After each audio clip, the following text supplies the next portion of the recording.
Parcours. Non. Parcours. Non. Parcours.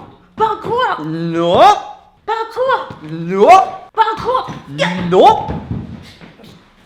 Qu'est-ce que vous diawez encore? C'est Lucie, elle m'a demandé de l'aider à être moins sur son téléphone. Du coup, je l'empêche d'y toucher 1 heure par jour. Et ça marche? Parcours. Non. Disons que ça la distrait. Salut à tous, bienvenue dans la colloque de Tom et Lucie. Mes humains ont bien besoin de se prendre en main. Moi, je suis leur chat et je suis là pour les guider. Ça, c'est moi et vous me verrez comme ça. Je m'appelle Ed parce qu'on a tous besoin d'aide. Oh, mes petits chatons d'amour, déjà vous n'êtes pas aidés dans la vie et en plus vous avez des addictions? Ouais, mais on s'entraide. En échange, moi je cache les sucreries de Tom et je cadenasse le frigo la nuit. Ah, mais c'est toi? Ouais. Merci. Bah, au moins vous le reconnaissez. Et ça, c'est le premier pas vers la guérison. Ouais, et au moins on n'est pas tout seul.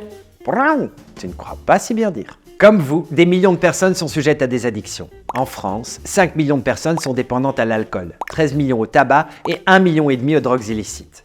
Les troubles alimentaires font aussi partie des addictions. L'obésité touche 17% des adultes et 5% des enfants en France. Il y a aussi le jeu pathologique qui concerne environ 200 000 personnes et bien sûr l'addiction aux écrans qui touche quasi tout le monde en fait. Ah bah on peut être addict à tout on dirait. En effet, on peut être dépendant à toute substance et à tout comportement et il faut apprendre à y être vigilant. Comme toi? Avec l'herbe à chat, par exemple. Ah mais non, c'est pas pareil, c'est thérapeutique. Il s'en est fait prescrire pour nous supporter à ce qu'il paraît qu'il a dit. 5 étapes pour s'en sortir. 1. Reconnaître qu'il y a un comportement problématique. En prendre conscience et l'assumer sans honte, sans se juger ou se flageller, c'est le début du changement. 2. Rechercher de l'aide. C'est peut-être le point le plus important. Auprès de professionnels de santé, de psychologues, de groupes de soutien et de médecins spécialisés dans le traitement des addictions. En 3. Éviter les déclencheurs. Identifier les situations, les lieux ou les personnes qui déclenchent ces comportements et les éviter. 4. Se fixer des objectifs, mais des objectifs réalistes. C'est petit à petit, un pas après l'autre, qu'on peut y arriver. 5. Ne pas négliger ses émotions car elles sont la base de tout. Plutôt que de chercher l'évasion dans les addictions, on va apprendre des techniques pour faire face au stress, à l'anxiété et à la dépression.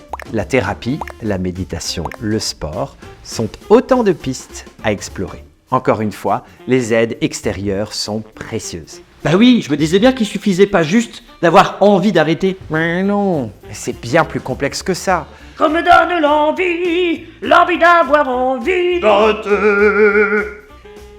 Donc, je disais que c'est plus complexe que ça. La biologie, la société et la psychologie sont les facteurs principaux. Comment ça la société?